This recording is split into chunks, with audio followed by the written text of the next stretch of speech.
नमस्कार दोस्तों, big post daily में आप सबका स्वागत है। अमेरिका में सदी का सबसे भयानक बर्फीला तूफान आया है, जिसके चलते 56 लोगों की मौतें हो चुकी है और 2 दिनों तक लोग कारों में ही फंसे रहने से भी कई लोगों की मौतें हुई है। उत्तर भारत इन दिनों कड़ाके की ठंड से जकड़ा हुआ है, लेकिन भारत ही नहीं, अमेरिका और जापान जैसे देशों में भी बर्फीले तूफान का कहर जारी है। अधिकांश हिस्सों में भारी बर्फबारी हो रही है। इसके साथ ही तेज हवाओं के चलते लोगों को भीषण ठंड का भी सामना करना पड़ रहा है। बर्फबारी के चलते 7 लाख घरों की बिजली गायब हो चुकी है। ठंड से सबसे प्रभावित न्यूयॉर्क का बफेलो है।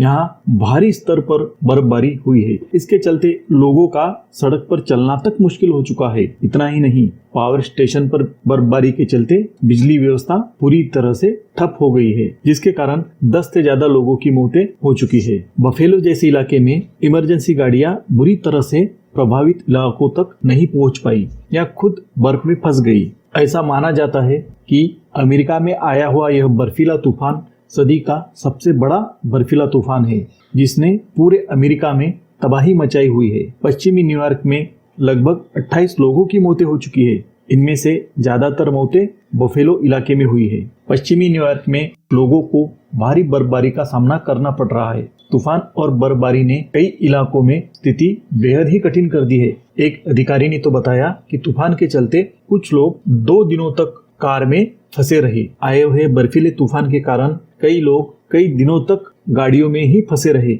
बाद में गाड़ियों में उनकी फ्रोजन लाशें बरामद की गई है। राष्ट्रीय मौसम सेवा के अनुसार मंगलवार तक पश्चिमी न्यूयॉर्क के कई इलाकों में लगभग 9 इंच तक बर्फ गिर सकती है। कई अधिकारियों का मानना है कि यह बर्फीला तूफान अभी थमने वाला नहीं है। यह संभवतः हमारे जीवन का सबसे खतरनाक तूफान है। अमेरिका के राष्ट्रपति जो बाइडेन ने प्रभावित परिवारों के प्रति संवेदना व्यक्त की है। अमेरिका में आया हुआ तूफान सिर्फ अमेरिका तक ही सीमित नहीं है, यह कनाडा और मेक्सिको तक फैला हुआ है। शुक्रवार और शनिवार को पश्चिमी न्यूयॉर्क में तूफान का जबरदस्त असर देखा गया। बर्फ की मोटी चादर बिछ जाने के कारण मोटर चालक फंसे रहे, बिजली गुल रही और आपातकालीन कर्मचारियों को बर्फबारी से प्रभावित घरों के निवासियों और अटकी कारों तक पहुंचने में काफी कठिनाई का सामना करना पड़ा। देश की लगभग 60% आबादी को ठंड के मौसम संबंधी किसी न किसी परेशानी का सामना करना पड़ रहा है। न्यूयॉर्क राज्य के अधिकारियों ने कहा कि आपातकालीन कर्मी तूफान से बचे लोगों की तलाश में कार दर कार जा रहे हैं और कारों और बर्फ के किनारों में शव को ढूंढ रहे हैं। पूरे साउथ अमेरिका में ठंड से हाल बेहाल है। यहाँ क्रिसमस और न्यू ईयर के जश्न में ठंड ने बाधा डाल दी है। यहाँ लगभग 5.5 करोड़ लोग ठंड से प्रभावित हुए। अमेरिका में आए बर्फीले तूफान ने सब कुछ अस्त व्यस्त कर दिया है।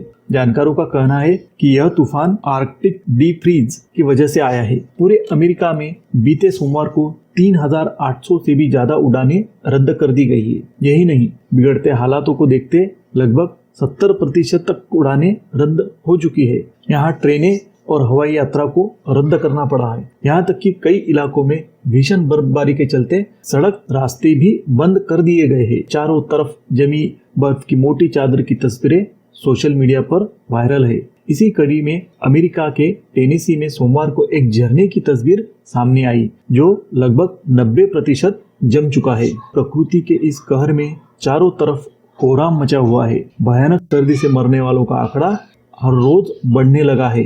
हर तरफ जमी बर्फ की मोटी चादर ने जीवन को जैसे रोक ही दिया है। ऐसे में एक तरफ जहां लोग घर से बाहर निकल नहीं पा रहे हैं, वहीं दूसरी तरफ बर्फ से ढकी गाड़ियों में फ्रोजन शव मिल रहे हैं।